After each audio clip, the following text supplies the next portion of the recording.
Quand on pense à Hollywood, la capitale mondiale du divertissement, le luxe, la célébrité et la créativité viennent à l'esprit. Mais il est également impossible d'ignorer les controverses, les scandales et ce que beaucoup considèrent comme une culture moralement décadente. Ces dernières années, les incendies en Californie, notamment à Los Angeles, ont atteint des proportions inimaginables. Des maisons valant des millions de dollars ravagées par les flammes, des familles évacuées, un ciel rouge comme s'il s'agissait de scènes de l'apocalypse. Ces événements étaient-ils le simple résultat du réchauffement climatique ou y avait-il quelque chose de plus profond? Dieu permet-il que ces tragédies servent d'avertissement à l'humanité, comme cela s'est produit avec Sodome et Gomorrhe? Et qu'en est-il des prophéties et des interprétations bibliques? La Bible a-t-elle déjà prédit quelque chose de similaire? Cette vidéo explorera le contexte spirituel derrière ces événements, apportera des réflexions profondes et soulignera les signes que beaucoup pourraient ignorer. Après tout, qu'arrive-t-il à Hollywood et à Los Angeles? Dieu aurait-il quelque chose à dire à travers ces événements? Préparez-vous à un voyage de réflexion qui pourrait changer votre façon de voir les événements du monde d'aujourd'hui. Hollywood, pour beaucoup, est synonyme de glamour, de luxe et de créativité. Cependant, derrière les caméras et les tapis rouges se cache un scénario qui suscite de profondes inquiétudes quant à l'orientation morale de cette industrie. Des scandales impliquant des abus de pouvoir, des pratiques immorales et une culture de l'excès ont transformé ce qui devrait être un symbole de l'art et du divertissement en un lieu de controverse. Cela soulève de nombreuses questions. Hollywood est-il en train de devenir une version moderne de Sodome et Gomorrhe? Sodome et Gomorrhe, villes mentionnées dans le livre de la Genèse, étaient connues pour leur corruption morale et leur manque de respect des principes divins. Ces villes furent détruites par le feu et le soufre, un châtiment envoyé par Dieu en réponse à leur méchanceté. La Bible décrit ces villes comme des lieux où les valeurs étaient inversées et où prévalait l'égoïsme, la perversion et la violence. Quand on regarde Hollywood, beaucoup pensent que nous voyons des parallèles effrayants. De récents scandales, comme ceux révélés par le mouvement de MeToo, ont révélé des décennies d'abus au sein de l'industrie cinématographique. Des célébrités et des producteurs influents ont utilisé leur pouvoir pour exploiter et faire taire les autres, tandis que la culture du silence a permis à ces pratiques de perdurer. En outre, la normalisation de contenus promouvant des valeurs déformées, souvent contraires aux principes bibliques, soulève des questions sur l'impact spirituel d'Hollywood sur la société mondiale. Un autre aspect inquiétant est le culte des célébrités. Dans de nombreux cas, les stars de cinéma et les influenceurs sont presque exaltés comme des dieux modernes et leur vie est considérée comme un idéal à poursuivre, quels que soient les choix moraux qu'ils font. Ce culte de la renommée reflète une déviation par rapport au but d'adorer Dieu et de rechercher sa volonté. Au lieu de cela, des valeurs telles que l'égoïsme, la richesse matérielle et le plaisir immédiat sont promues comme objectif de vie. Il est également important de souligner l'impact culturel d'Hollywood. Les films, les séries et la musique ont le pouvoir de façonner la mentalité des générations en influençant leurs croyances et leurs valeurs. Lorsque l'industrie donne la priorité au contenu qui glorifie le péché et rejette la moralité biblique, elle devient un instrument susceptible de détourner des millions de personnes du chemin de la vérité. Il ne s'agit pas seulement de divertissement, c'est une bataille pour l'âme de la culture. Il n'en reste pas moins essentiel de se rappeler que la Bible offre aussi de l'espoir. Même à Sodome, Dieu était prêt à épargner la ville si seulement 10 justes s'y trouvaient. Cela nous montre que, malgré la corruption, il existe encore une possibilité de rédemption et de transformation. Les acteurs du secteur se sont dressés contre l'immoralité, cherchant à apporter la lumière dans les ténèbres. Hollywood se trouve peut-être à la croisée des chemins spirituels, mais l'histoire biblique nous enseigne que le changement est possible. Tout comme Dieu a offert à Sodome et Gomorrhe la chance de se repentir, peut-être appelle-t-il Hollywood et le monde à réfléchir plus profondément sur ce qui compte vraiment. Les incendies dévastateurs qui ravagent la Californie, notamment dans la région de Los Angeles, sont devenus une triste constante ces dernières années. Les images de forêts en feu, de maisons détruites et de familles évacuées choquent le monde et soulèvent des questions inquiétantes. Ces événements sont-ils simplement une conséquence du changement climatique et des échecs humains, ou pourrait-il être un appel divin lancé à l'humanité pour qu'elle réfléchisse à ses actions? La Bible décrit fréquemment le feu comme un instrument de jugement et de purification. Dans la Genèse, Dieu a détruit Sodome et Gomorrhe par le feu et le soufre, signe clair de son mécontentement face à la corruption morale des villes. Bien que les incendies en Californie soient largement attribués à des phénomènes météorologiques tels qu'une sécheresse prolongée et des vents intenses, de nombreuses personnes pensent que ces événements véhiculent un message spirituel plus profond. Ils y voient un avertissement divin pour que le monde revienne à ses principes moraux et spirituels.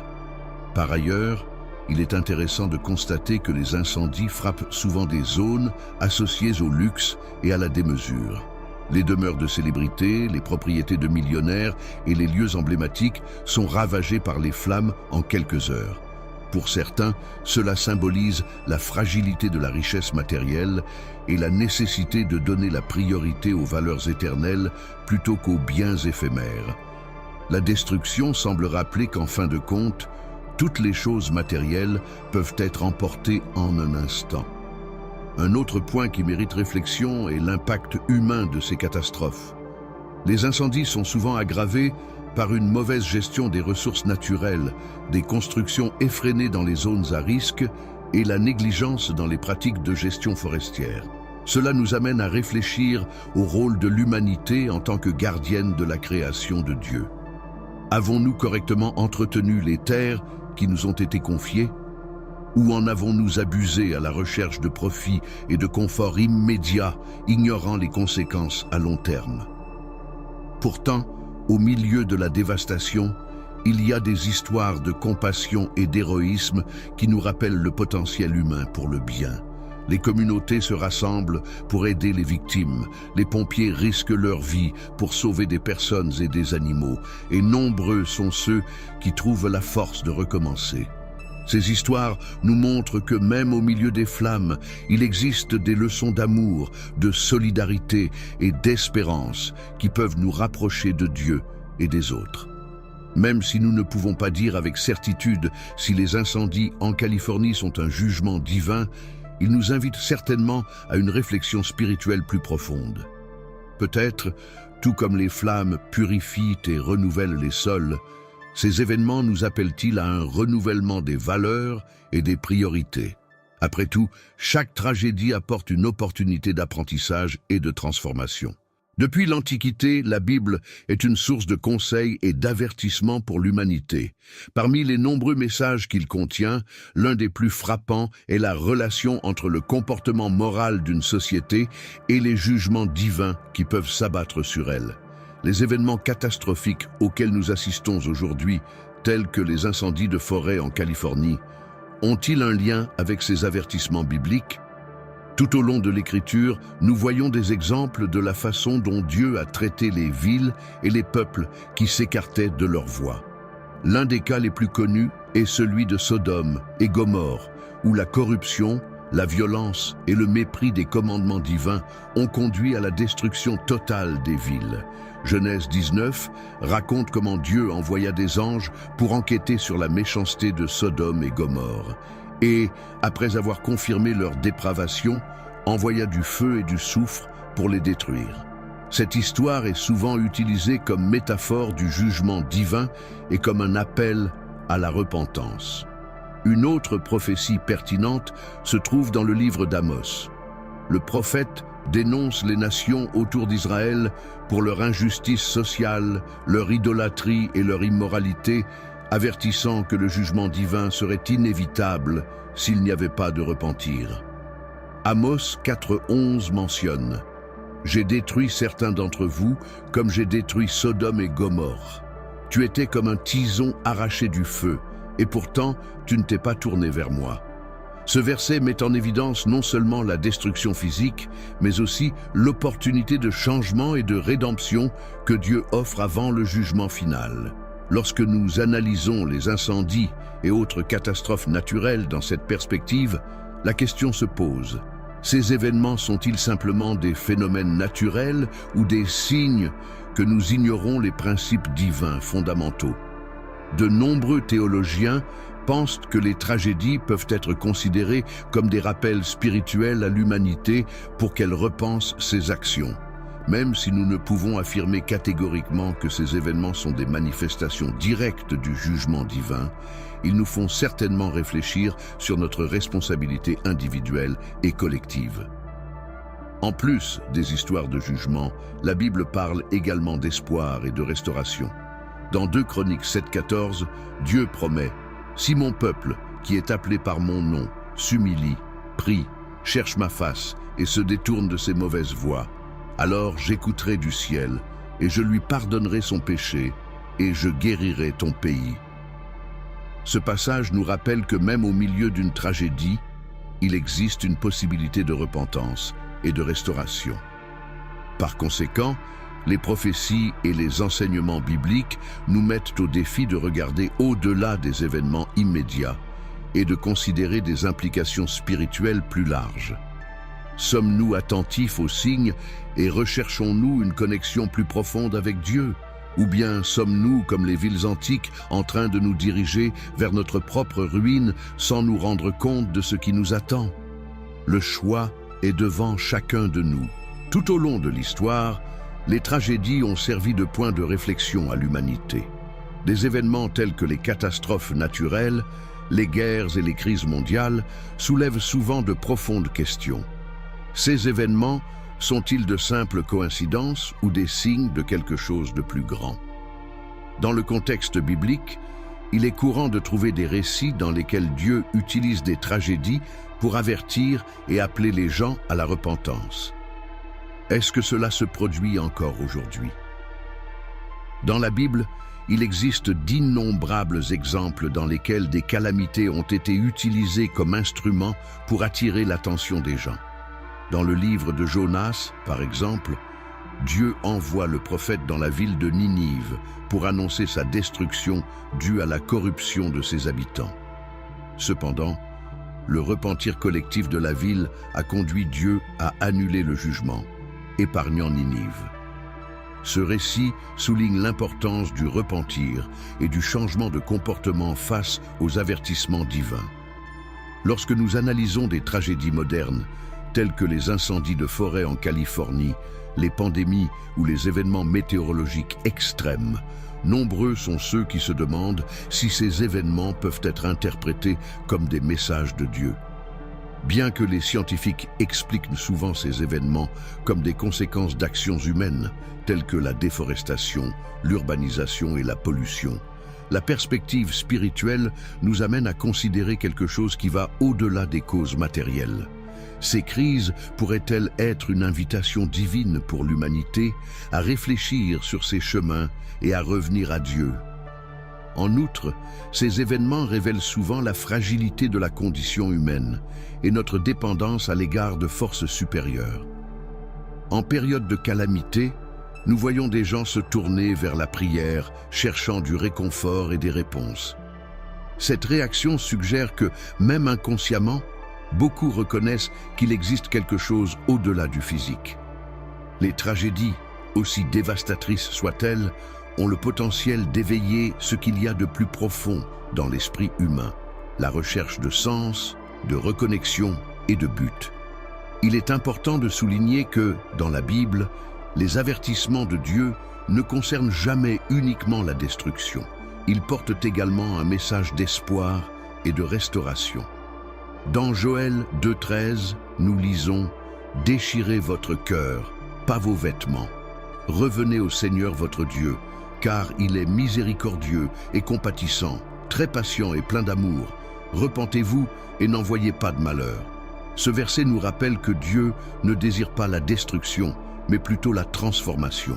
Par conséquent, Lorsque l'on examine les événements mondiaux actuels, le plus important n'est pas de chercher des explications définitives, mais plutôt de les utiliser comme des opportunités pour réévaluer nos propres valeurs et priorités. Sommes-nous attentifs aux éventuels avertissements que Dieu pourrait envoyer? Ou sommes-nous tellement occupés par les distractions de la vie moderne que nous manquons l'occasion d'entendre sa voix? Chaque tragédie est porteuse d'une leçon. Et c'est à nous d'en tirer des leçons et de chercher un chemin qui nous rapproche de Dieu et de son dessein pour nos vies. Au milieu des tragédies et de la destruction, il est naturel que des sentiments de désespoir et d'impuissance surgissent. Cependant, l'histoire de l'humanité et surtout les enseignements bibliques montrent que même dans les moments les plus difficiles, il y a d'importantes leçons à tirer et de l'espoir qui peuvent transformer des vies. Comment pouvons-nous alors trouver la lumière au milieu des ténèbres et tirer quelque chose de positif de ces situations chaotiques? La Bible nous offre de nombreux exemples de personnes qui ont trouvé force et détermination au milieu de l'adversité. Le livre de Job est un puissant témoignage de persévérance et de foi. Job a perdu tout ce qu'il avait, sa famille, ses biens et sa santé, mais il est resté fidèle à Dieu. En fin de compte, il a été restauré et béni au-delà de ce qu'il avait auparavant. Cette histoire nous rappelle que même lorsque nous sommes confrontés à des pertes dévastatrices, Dieu peut œuvrer pour réaliser quelque chose de plus grand et de meilleur. Les catastrophes, comme les incendies en Californie, révèlent non seulement la fragilité du monde matériel, mais aussi la capacité humaine à surmonter les défis. La solidarité qui émerge dans ces moments est le reflet de l'image divine en chacun de nous.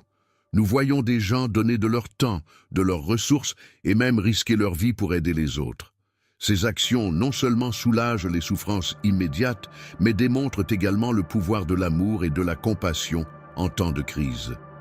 De plus, les tragédies servent souvent d'appel à la repentance et à la reconnexion avec Dieu. Ils nous rappellent que les choses matérielles sont éphémères et que nous devons nous concentrer sur les valeurs éternelles. Comme le dit le psaume 46, 1, « Dieu est notre refuge et notre force, une aide toujours présente dans les difficultés ». Ce verset nous encourage à nous tourner vers Dieu pour trouver la force dont nous avons besoin pour faire face aux défis de la vie et trouver l'espoir même dans les circonstances les plus sombres. Il est également important de reconnaître que les moments de chaos peuvent être des occasions pour l'humanité de réfléchir à son rôle dans la création. Prenons-nous bien soin du monde que Dieu nous a confié. Le changement climatique et les catastrophes naturelles nous obligent à repenser nos actions et à rechercher des modes de vie plus durables et responsables. Enfin, nous devons nous rappeler que l'espoir n'est pas seulement passif, il exige de l'action. La Bible nous enseigne que la foi sans les œuvres est morte. Jacques 2,17. Cela signifie qu'en plus de prier et de faire confiance à Dieu, nous devons agir pour faire une différence dans le monde. Qu'il s'agisse d'aider ceux qui en ont besoin, de restaurer des zones dévastées ou simplement de vivre avec plus de conscience et d'amour, chaque action compte. En bref, les tragédies peuvent être dévastatrices, mais elles ont aussi le potentiel d'entraîner une transformation. Ils nous appellent à revenir à Dieu, à valoriser ce qui compte vraiment et à travailler ensemble pour un avenir meilleur. L'espérance n'est pas l'absence de chaos, mais la certitude que Dieu est avec nous, même dans les tempêtes. Et c'est cet espoir qui nous donne la force d'avancer et d'apprendre de tout cela. Merci beaucoup d'avoir regardé cette vidéo jusqu'à la fin. Maintenant, dites-moi, qu'avez-vous le plus appris de cette vidéo? Ça brûle déjà sous les collines. Projecteur, parfum, vitre, tenté. Il est rien. Il trinque. Il s'incline. Le sol se fend sous leurs pieds. Red carpet, rouge comme le sang.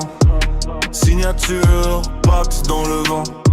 Des regards vides, des cœurs vendus. Des corps maquillés, des âmes nues. Il joue au Dieu, il compte les vues.